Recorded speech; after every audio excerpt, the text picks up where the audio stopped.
সামনের দিকে এগিয়ে আসছেন মেগাস্টার শাকিব খান। থাইল্যান্ডের জঙ্গল বলে ধারণা করছেন সবাই। শাকিব খানকে নিয়ে বিশেষ গোপন নিউজ এবং এই লুকটা নিয়ে বিস্তারিত জানাবো ভিডিওতে, তাই শেষ পর্যন্ত দেখতে থাকুন। রিসেন্ট ভাইরাল হয়েছে শাকিব খানের মাথায় স্বল্প চুলের এই আইকনিক লুকটি।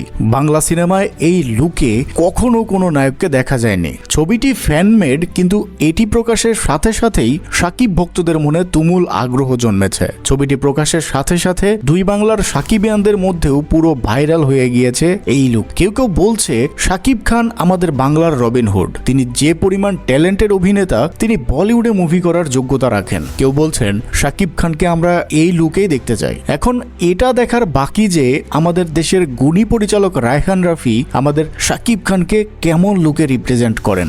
যদিও এই লুক নিয়ে তাণ্ডব টিম কিছুই জানাননি, তবে ভাই শাকিব খানের এই লুকটি সত্যি যদি বাংলা সিনেমায় শাকিব খানের তাণ্ডব মুভিতে দেখা হয়, তবে আমরা শাকিবিয়ানরা একদম নিশ্চিত মুভিটি পুরো ইতিহাস কাঁপিয়ে দেবে। তো ভাই বোনেরা, আপনার কাছে কেমন লেগেছে এই লুকটি জানাতে ভুলবেন না নিচের থাকা কমেন্ট বক্সে।